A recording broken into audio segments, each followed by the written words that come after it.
It's Saturday once again. Your day, blessed day. It's Saturday, January 31, 2026.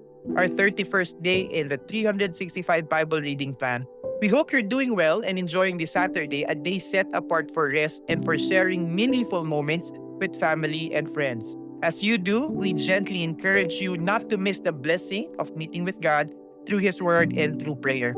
Today's scripture readings are Leviticus 5, 6, and 7, and along with Psalm 31. Pero patuloy pa rin ho tayo magbabasa sa Tagalog. May the Lord speak to your heart and refresh your spirit as you spend time with Him today. Halika, magbasa na po tayo. Levitico 5. Kung kinakailangang tumistigo ang isang tao sa isang pangyayari na kanyang nakita o nalaman ngunit ayaw niya magsalita, nagkakasala siya at dapat siyang parusahan. Kung ang sino man ay makahipo ng anumang bagay na marumi gaya ng patay na hayop, mailap man o hindi o anumang bagay na marumi na nanggaling sa tao, matapos niyang malaman ito, siya ay nagkakasala at dapat panagutin. Kung ang isang tao ay sumumpa ng pabigla-bigla tungkol sa anumang bagay, mabuti man o masama, sa oras na malaman niya ito, siya ay nagkakasala at dapat panagutin. Kung magkasala ang sino man sa alinmang paraang nabanggit, dapat niyang ipahayag ang kanyang kasalanan. At upang siya ay mapatawad, maghahandog siya kay Yahweh ng isang babaeng tupa o kambing. Ihahandog ito ng pari upang siya ay patawarin sa kanyang kasalanan. Ngunit kung hindi niya kayang maghandog ng tupa o kambing, magdala siya ng 2 bato-bato o 2 kalapati. Ang isa ay handog para sa kasalanan at ang isa na may handog na susunugin.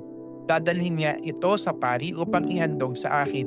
Ang ibong handog para sa kasalanan ay gigilitan niya ng lieg, ngunit hindi puputulin ng ulo.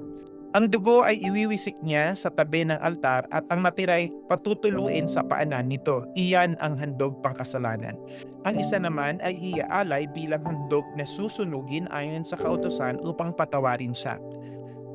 Kung hindi pa rin niya makayang maghandog ng 2 bato-bato o 2 kalapati, magdadala na lamang siya ng kalahating salok ng piling harina. Hindi niya ito bubuhusan ng langis ni hahaluan man ng insenso, sapagkat ito'y handog pangkasalanan. Dadalhin niya sa pari ang harina, kukuha naman ito ng sandakot at susunugin sa altar bilang tanda na iyon ay handog kay Yahweh. Ganito ang gagawin ng pari bilang pantubo sa alinmang pagkakasalang nabanggit. Tulad ng handog na pagkaing butil, ang matitira ay para sa pari. Sinabi rin ni Yahweh kay Moises, kung ang sino mang makalimot magbigay ng anumang nauukol kay Yahweh, mag-aalay siya ng handog na pambayad sa kasalanan. Maghahandog siya ng isang lalaking tupa na walang kapintasan. Itatakda mo ang halaga nito ayon sa sukatang itinakda ng santuaryo. Babayaran niya ang halagang di niya na ibigay at magdaragdag pa siya ng 5 bahagi nito at ito'y ibibigay sa pari. Ang tupa'y dadalhin sa pari upang ialay bilang handog na pambayad sa kasalanan at siya'y patatawarin. Kung ang sino may makalabag sa alinmang utos ko, kahit hindi niya ito nalalaman, siya'y nagkakasala at dapat parusahan. Magdadala siya sa pari ng isang lalaking tupa na walang kapintasan bilang handog na pambayad sa kasalanan. Itatakda mo ang halaga nito ayon sa halaga ng salapi sa santuaryo. Ito'y ihahandog ng pari at patatawarin ang nagkasala. Ang handog na ito'y handog na pambayad sa kasalanan sapagkat nagkasala siya kay Yahweh. Levitico 6 o 6. Sinabi pa ni Yahweh kay Moises, nagkakasala ang sino mang magkaila tungkol sa isang bagay na inihabilin sa kanya. Ang sumira sa kasunduan, ang magnakaw o magsamantala sa kapwa, at ang mangangkin ng isang bagay na napulot o manupang iyon ay wala sa kanya. Babayaran niya ang kanyang ninakaw o anumang napulot o inihabilin na inangkin niya. Ibabalik niya ang alinman sa mga ito at daragdagan pa niya ito ng 5 bahagi ng halaga niyon sa araw na maghandog siya para sa kasalanan. Ang iaalay naman niya bilang handog na pambayad sa kasalanan ay isang lalaking tupa na walang kapintasan. Itatakda mo ang halaga nito ayon sa sukatang itinakda ng santuaryo. Ihahandog iyon ng pari at siya'y patatawarin sa alinmang pagkakasala niya. Sinabi pa ni Yahweh kay Moises, sabihin mo kay Aaron at sa kanyang mga anak, ito ang tuntunin tungkol sa handog na sinusunog. Kailangang ilagay sa altar ang handog na sinusunog at do'y hayaang magdamag na may apoy na nagniningas. Magsusuot ng damit na lino at salawal na lino ang pari at aalisin niya ang abo ng sinunog na handog at ilalagay sa tabi ng altar. Pagkatapos, magpapalit siya ng kasuotan at dadalhin niya ang abo sa isang malinis na lugar sa labas ng kampo. Ang apoy sa altar ay dapat panatilihing nagniningas. Ito'y dapat gatungan tuwing umaga. Iyahanay sa ibabaw ng gatong ang handog na susunugin at ang tabang kinuha sa handog pangkapayapaan. Hayaang laging may apoy sa altar at hindi dapat pabayaang mamatay. Ito naman ang tuntunin tungkol sa mga handog na pagkaing butil. Mga pari lamang ang maghahandog nito sa altar. Dadakot ang pari ng harinang binuhusan ng langis at binudbura ng insenso at ito'y susunugin sa altar bilang handog upang ang usok nito ay maging mabangong samyo kay Yahweh. Ang natira ay magiging pagkain ng mga pare. Lulutuin ito ng walang pampaalsa at doon nila kakainin sa isang banal na lugar. Sa patio ng toldang tipanan, inilaan ko iyon para sa kanila bilang kaparte ng pagkaing handog sa akin. Iyo'y ganap na sagrado tulad ng handog para sa kapatawaran ng kasalanan at handog na pambayad sa kasalanan. Lahat ng lalaki mula sa lahi ni Aaron ay maaaring kumain ito. Ito ay bahagi nila magpakailanman sa mga pagkaing handog sa akin. Anumang madampian nito ay ituturing na banal. Sinabi pa ni Yahweh kay Moises, ito ang handog na dadalhin sa akin ni Aaron at ng mga paring mula sa kanyang angkan sa araw ng pagtatalaga sa kanila. Kalahating salop ng mainam na harinang panghandog. Ang kalahati nito ay ihahandog sa umaga at ang kalahati na may sa gabi. Ito'y mamasahing mabuti sa langis at ipiprito sa kawali at pagpipira-pirasuhin. Pagkatapos, susunugin sa altar bilang mabangong samyong handog sa akin, gaya ng handog na pagkaing butil. Ang paring mula sa angkan ni Aaron ang maghahandog nito sa akin. Ito'y batas na dapat sundin magpakailanman. Ang handog na ito ay susunugin para sa akin. Ang lahat ng pagkaing butil na handog ng pari ay lubusang susunugin at hindi ito maaaring kainin. Sinabi rin ni Yahweh kay Moises, sabihin mo kay Aaron at sa mga paring mula sa kanyang angkan, ito naman ang tuntunin tungkol sa handog pangkasalanan. Ang handog pangkasalanan ay papatayin sa pinagpapatayan ng handog na susunugin. Ito'y ganap na sagrado. Ang natirang hindi sinunog ay maaaring kainin ng paring naghandog nito, ngunit kakainin niya ito sa isang banal na lugar sa patio ng toldang tipanan. Ang anumang madampi sa laman niyon ay tuturing na banal. Ang damit na malagyan ng dugo nito ay lalabhan sa isang banal na lugar. Ang palayok na pinaglutuan ng handog ay babasagin. Ngunit kung ang pinaglutuan ay sisidlang tanso, ito'y kukuskusin at uhugasang mabuti. Ang sino mang lalaking kabilang sa sambahayan ng pari ay maaaring kumain ng handog na ito. Iyon ay ganap na sagrado. Ngunit hindi maaaring kainin ang handog para sa kasalanan kung ang dugo nito ay dinala sa todang tipanan upang dooy gawing pantubo sa kasalanan. Ito ay dapat sunugin lamang. Levitico 7 o 7. Ito naman ang tuntunin tungkol sa handog na pambayad sa kasalanan. Ito'y ganap na sagrado. Ang handog na pambayad sa kasalanan ay papatayin sa lugar na pinagpapatayan ng mga handog na susunugin. Ang dugo nito ay ibubuo sa paligid ng altar. Ang lahat ng taba nito ay ibubukod at ihahandog, taba ng buntot, tabang bumabalot sa laman loob, ang dalawang bato at ang taba nito, ang taba ng balakang at ang taba na bumabalot sa atay. Lahat ng ito'y dadalhin sa altar at susunugin ng pare bilang handog na pambayad sa kasalanan kay Yahweh. Ang matitira ay maaaring kainin ng mga anak na lalaki na kabilang sa angkan ng pari. Ngunit ito'y kakainin sa isang sagradong lugar sapagkat ang pagkain ito'y napakabanal. Iisa ang tuntunin sa handog na pambayad sa kasalanan at sa handog para sa kapatawaran ng kasalanan. Ang kukuha ng handog na ito ay ang paring gumaganap sa paghahandog. Ang balat ng handog na susunugin ay ibibigay rin sa paring gumanap sa paghahandog. Gayun din ang mga handog na pagkaing butil na niluto sa pugon, sa ihawan o pinirito sa kawali. Ngunit ang natirang handog na harina, maging ito'y may halong langis o wala, ay paghahati-hatian ng mga paring mula sa angkan ni Aaron. Ito naman ang tuntunin tungkol sa handog pangkapayapaan. Kung ito'y inihandog bilang pasasalamat, ang handog ay sasamahan ng tinapay na walang pampaalsa. Ito'y maaaring makakapal na tinapay na yari sa harinang minasa sa langis, o maninipis na tinapay na pinahira ng langis, o tinapay na yari rin sa harinang minasa sa langis. Ang mga ito ay isasama sa tinapay na may pampaalsa at sa handog pangkapayapaan bilang pagpapasalamat. Sa bawat uri ng tinapay ay magbubukod ng isang ihahandog kayawit at ito'y kukunin ng paring nagbuhos ng dugo ng handog pangkapayapaan. Ang laman ng handog pangkapayapaan bilang pagpapasalamat ay kakainin lahat sa araw ng paghahandog, walang dapat itira para kinabukasan.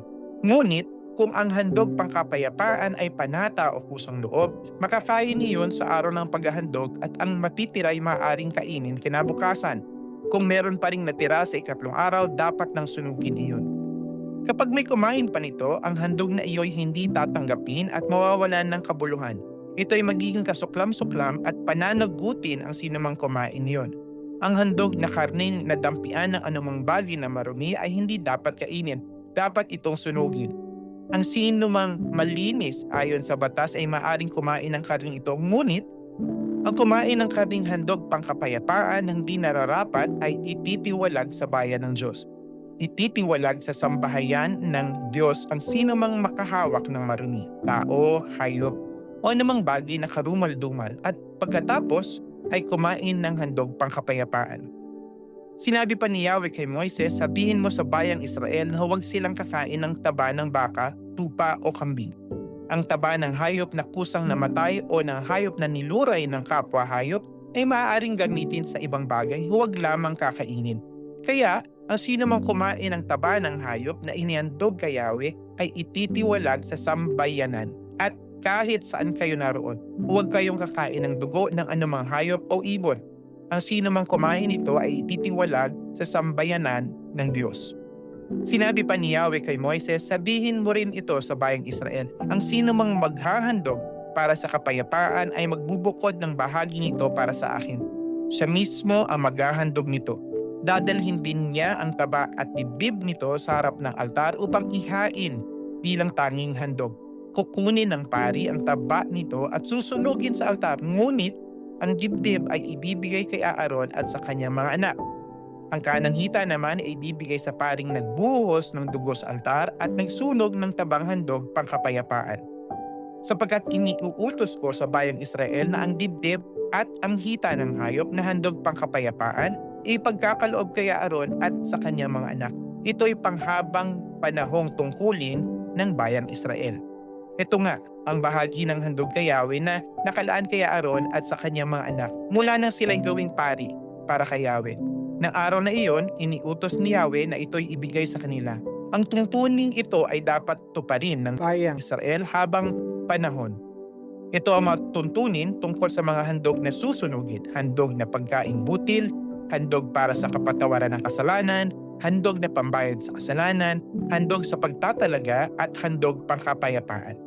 Iniutos ito ni Yahweh kay Moises sa bundok ng Sinai nung sila'y nasa ilang, ng araw na ang mga Israelita ay utusan ni Yahweh na maghandog sa kanya. Awit 31.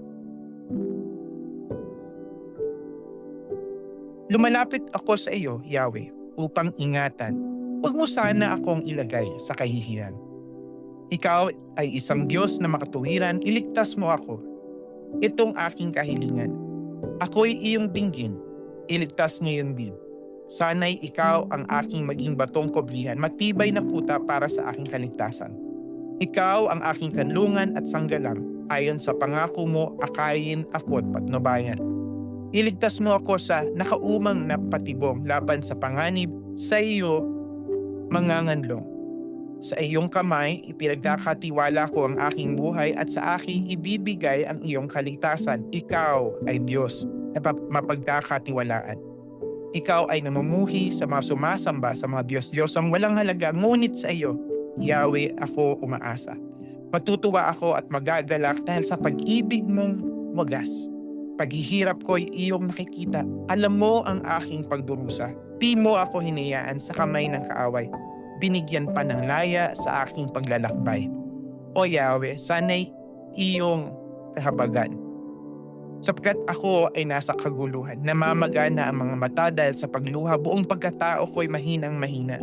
Pinagod ako ng aking kalungkutan dahil sa pagluhay, umikli ang aking buhay. Pinanghina ako ng mga suliranin, pati mga butok ko'y naaagnas na rin. Nilalait ako ng aking mga kaaway, hinahamak ako ng mga kapitbahay. Mga dating kakilala ako'y iniiwasan, kapag ako'y nakasalubong ay nagtatakbuhan. Para akong patay na kanilang nakalimutan, parang sirang gamit na hindi na kailangan. Maraming mga banta ako narinig mula sa mga kaaway sa aking paligid. May masama silang binabalak sa akin, plano nila ako ay patayin. Subalit sa iyo, Yahweh, ako'y nagtitiwala. Ikaw ang Diyos na dakila. Ikaw ang may hawak nitong aking buhay. Iligtas mo ako sa taga-usig ko't mga kaaway. Itong iyong lingkod, sana ay lingapin, sa wagas mong pag-ibig ako ay sagapin. Sa iyo, Yahweh, ako'y nananawagan, huwag hayaang malagay ako sa kahihiyan. Ang masasamang tao ang dapat na mapahiya, sa daigdig ng mga patay, tahimik silang bababa. Patahimikin mo ang mga sinungaling, ang mga palalong ang laging layunin, ang mga matuwid ay kanilang hamakin. Kaysa gana ng mabubuting bagay, nalaan sa mga iyo'y gumagalang, nalalaman ng lahat ang iyong kabutihang loob, matatag ang pag-iingat sa nagtitiwala sa iyong lubos. Iniingatan mo sila at kinakalinga laban sa balak ng taong masasama. Inilagay mo sila sa ligtas na kublihan upang hindi laitin ng mga kaaway. Purihin si Yahweh. Kahanga-hanga ang pinakita niyang pag-ibig sa akin. Nang ako'y nagigipit at parang lunsod na sasalakayin, ako ay natakot, labis na nangamba. Sa pag-aakalang ako'y itinakwil na, ngunit tininig mo ang aking dalangin, nang ang iyong tulong ay aking hingin. Mahalin ninyo si Yahweh, kayong kanyang bayan, mga tapat sa kanya ay kanyang iniingatan. Ngunit ang palalo'y pinaparusahan ng angkop sa kanilang kasalanan. Magpakatatag kayo at lakasan ang loob, laging kay Yahweh, nagtitiwalang lubos. Sadyang dakila ang ating Panginoon. Patuloy po nating purihin si Yahweh. Hello! If this ministry has been a blessing to you, you're welcome to send stars to support the work of the Lord here at the Send Community Church. Your generosity helps us continue sharing God's Word and growing His ministry. So thank you so much, and God bless you abundantly.